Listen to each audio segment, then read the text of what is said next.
Hello and welcome to this video where we are going to be exploring the Starbirds Early Access, which just came out on the 10th of September. I've already played through a few of the levels to get my head around the game, but I thought it would be fun if we could come and discover how it works together. If you don't know, Starbirds is also made partly by the same developers as Dorfromantik, which is a game I love, and it is described as a relaxing asteroid base building and resource management game. So let's get stuck in and I can show you what I've learned so far about how this game works. One thing to note is that when you first load into the game, you will be taken through a few different prologue and intro videos. I'm going to skip past those for the sake of this video, but they are a lot of fun to watch if you do download the game yourself. So in Starbirds, the different levels are called sectors, so let's go straight in and start at Sector 1. There's no place like home. And for our beaky friends, it's the yellow dwarf star Sablina, which has illuminated this system with its warm and peaceful light for billions of years. Perfect conditions for life to evolve into a spacefaring civilization. Now, these birds stand on the edge of a new frontier, launching a daring mission. A remote asteroid field where infinite riches and the unknown await in equal measure.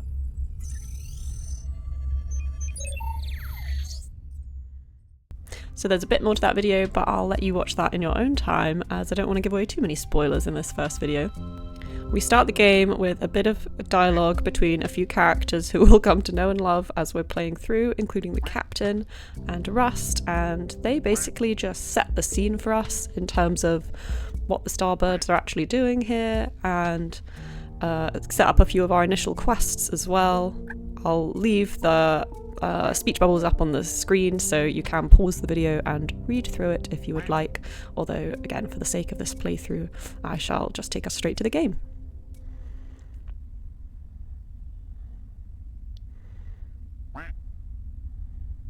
So to give you a very broad overview, here we are in an asteroid field near our main star Sablina. This is our space station. As the screen tells us, your birds live here, deliver resources to fulfill quests. And then here are a couple of asteroids that we are able to discover and land on. This appears to be one that we've already discovered, so it's not going to cost us anything to land here.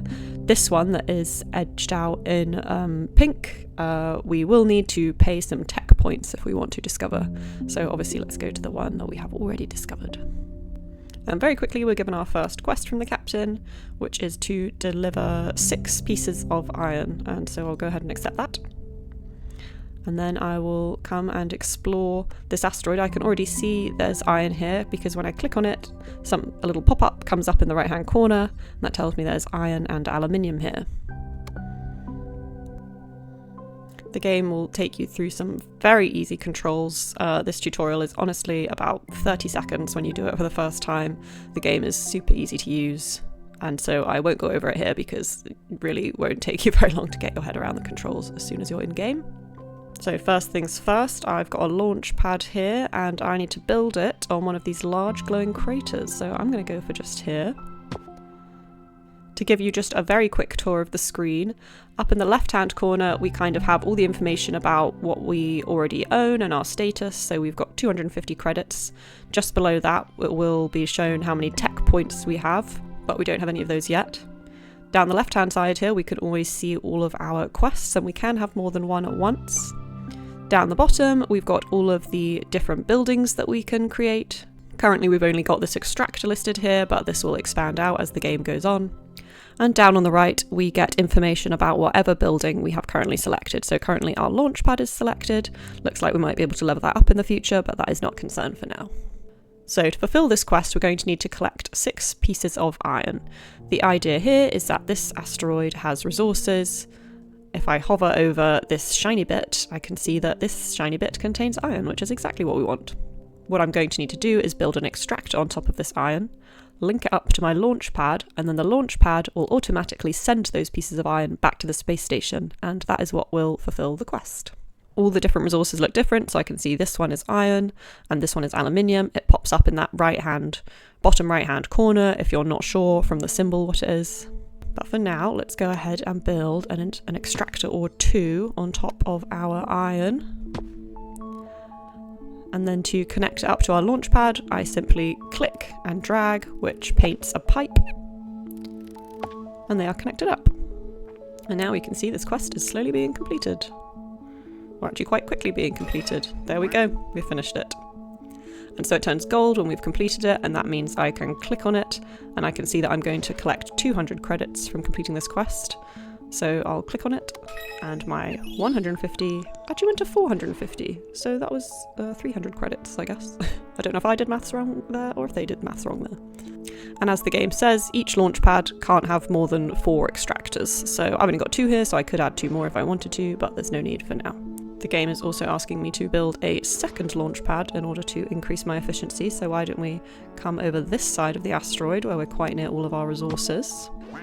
And we're being asked to collect aluminium as well now, so let's accept that, and it looks like we'll get 300 credits when we complete that quest. So, same basic process. I am going to build an extractor on top of this aluminium, an extractor on top of this aluminium, and then I'm going to connect them up with pipes. Now we've completed that second quest, so again it's turned gold, I can click on it and collect my credits. Now we've got a module quest. That means we're going to be able to collect items in order to, I suppose, build something later on, although we won't get to that in this episode. But I will accept this quest, and I may as well in the meantime build a few more extractors, so we are definitely extracting as much aluminium and iron as we can at once. And I'm personally keeping my aluminium and iron separate on these launch pads. You don't have to, but it can come in helpful on some levels. Okay, we've completed that module quest very quickly. We've got another new quest from the captain. Now that is for 4 pieces of copper and 4 pieces of water, so we're going to need to travel to a different asteroid in order to fulfill that quest. So let's go ahead and accept it. And then up here in the top left we can click on our map in order to head to a different asteroid. Also on this map, once we're sending items back to our spaceship, we can see this little pop-up which shows that we're sending iron and aluminium back, and so you can always see the direction of all of your resources from this view. And that comes in very helpful later on, because we may begin to send resources between our asteroids when we start creating production networks. So as I mentioned earlier, we have not discovered this asteroid yet, so I must click on it and spend 5 tech points to discover it. You can earn credits and tech points by completing quests. I can also see down here that this asteroid is going to have the copper and the water that we need to complete the next quest, so let's go ahead and enter it. And once again, the first thing we're always prompted to do as soon as we land on an asteroid is to build a launch pad, and it has to be on one of these glowing circles, so let's go ahead and pick this one at random. And again, I can hover over these little sparkly areas, and in the bottom right hand corner I will be able to see what resource is growing here. So I think I'll use this launch pad to begin extracting my water, and I'll connect that up.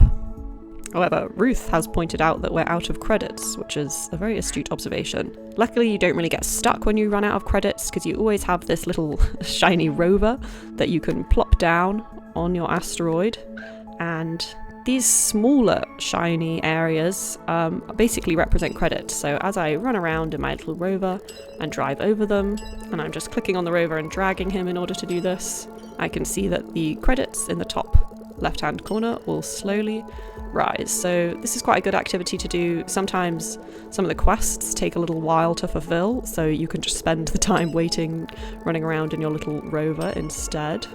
And also for situations like now, when you've run out of credits and you want to just hurry around and collect a few more.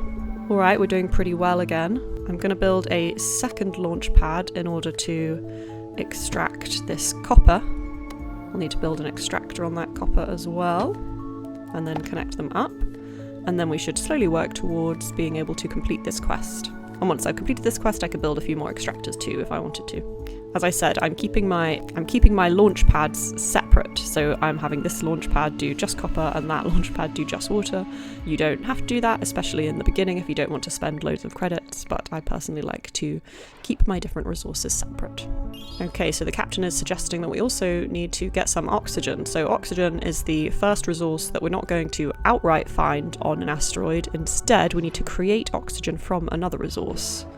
So let's have a look at this quest. We know that because when we click on this quest, oxygen is described as craftable, so we know we're not going to find it, we're going to have to craft it. And the game lets us know that we're going to need a refiner.